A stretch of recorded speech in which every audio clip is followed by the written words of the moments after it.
quantifiers. That is, first one is there exists. Symbolic form is this, and it is called as a existential quantifier. Existential quantifier. And now second is for all. Second type of quantifier is for all. It is called as a universal quantifier.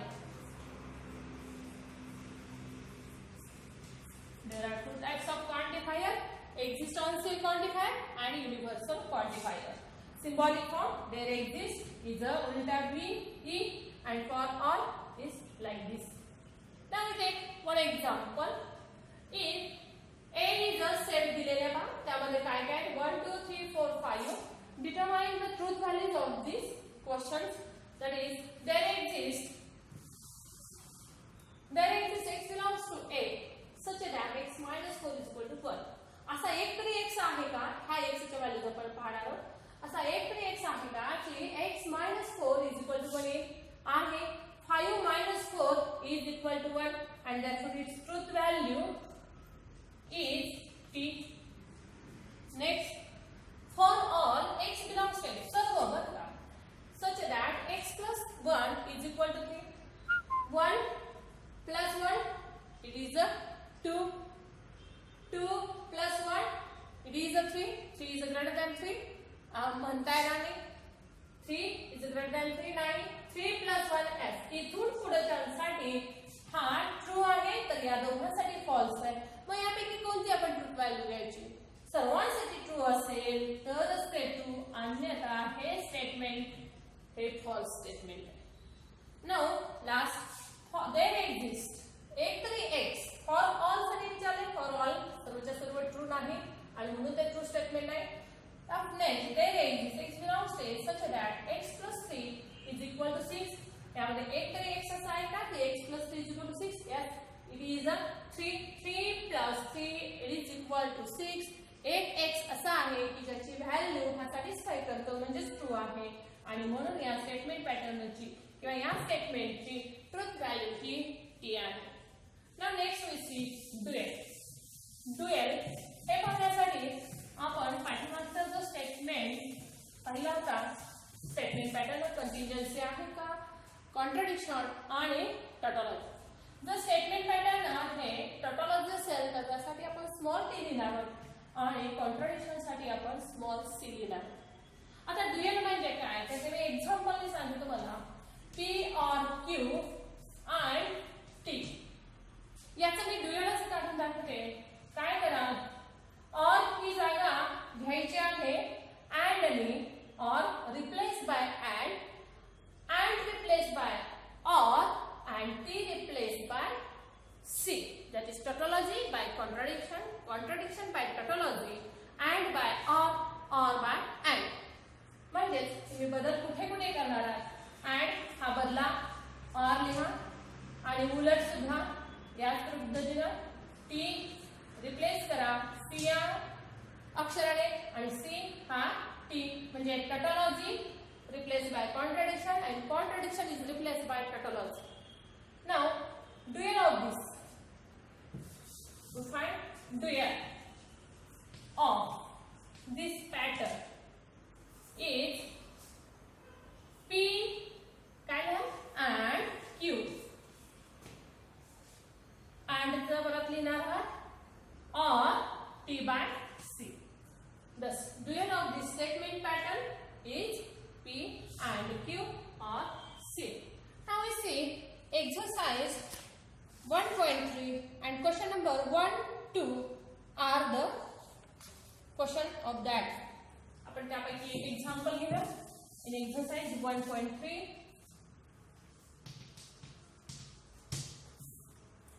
question आहे. Question number 2, write the duals.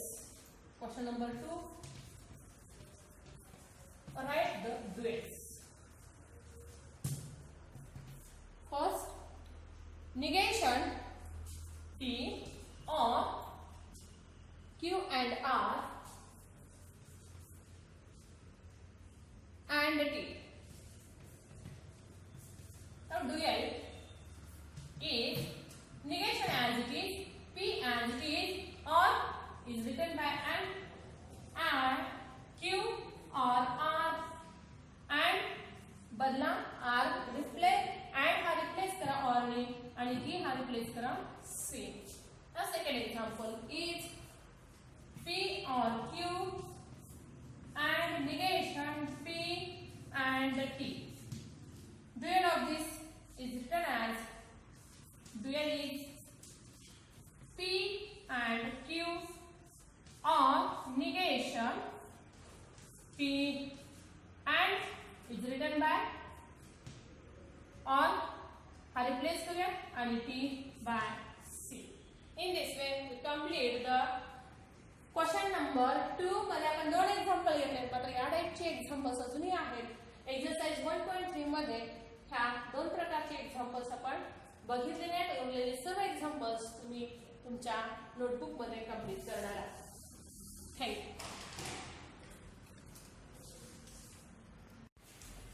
Now we'll see negation of compound statement. For that, negation of conjunction.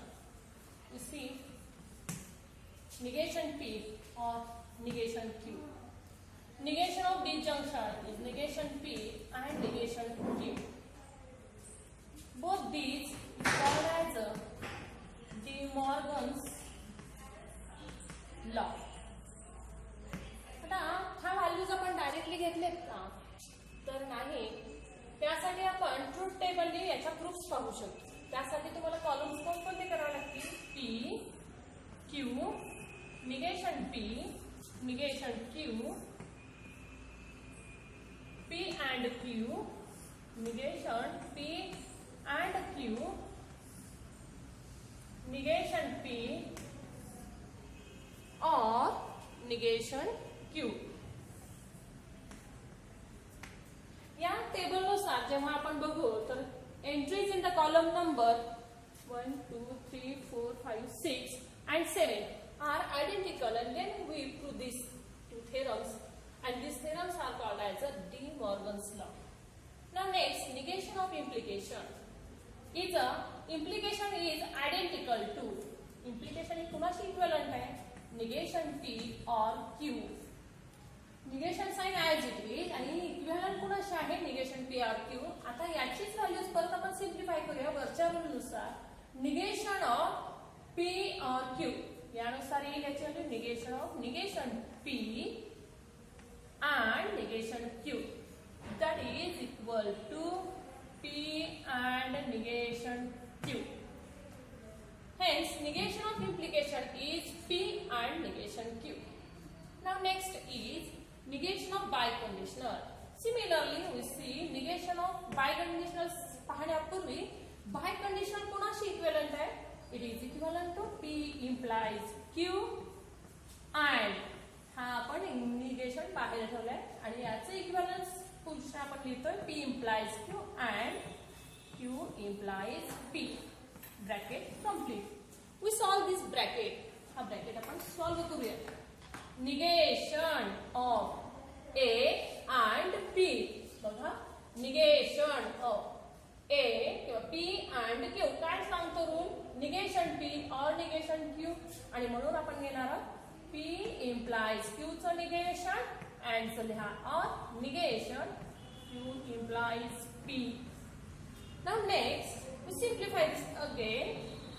negation of P implies Q. बघा इथं तिसरा formula आपण पाहिला. negation of P implies Q is identical to P and negation Q, and therefore its value is P and negation Q. Yes, bracket or as it is negation of Q implies P याची value परत घ्या Q and negation P, and hence negation of biconditional is identical to P and negation Q or Q and negation P. Now next we see negation of dual. Negation of quantified statement. Quantified. आता quantified statements म्हणजे काय. ज्या statements मध्ये देर exist आणि for all असतील. हे words ज्यामध्ये आहेत त्या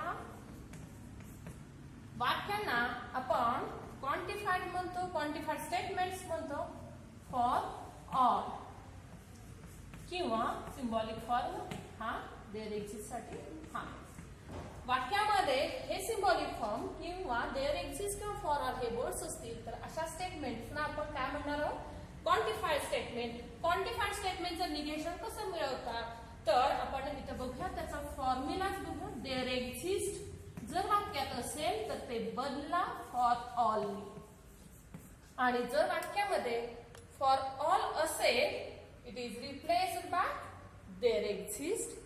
there exist for all by there exist. आणखी काय करावं लागेल सम असेल वाक्यामध्ये तर त्याचा रिप्लेस करा ऑल आणि ऑल असेल इट इज रिप्लेस्ड बाय सम. आणखीन काय करावं लागेल तर वाक्याचा पूर्ण नकार करावा लागतो आणि मग आपल्याला निगेशन ऑफ क्वांटिफाईड स्टेटमेंट्स मिळतात. यासाठी आपण बघूयात पोल्स.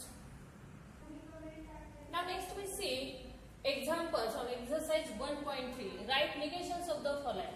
पहिले एक्झाम्पल घ्या. It is cold and rainy. आता आपल्याला हे पहिल्यांदा वाक्य कोणत्या कंपाऊंड स्टेटमेंट मध्ये येतं तर अँड वाक्यामध्ये आहे it is a P and Q. P and Q चं निगेशन आपल्याला शोधायचं आहे. therefore negation of P and Q is identical to negation P or negation Q and therefore it can be written as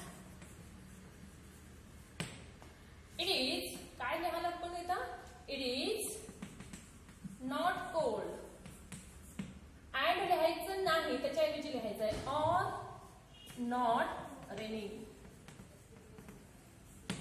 Now second example is all natural numbers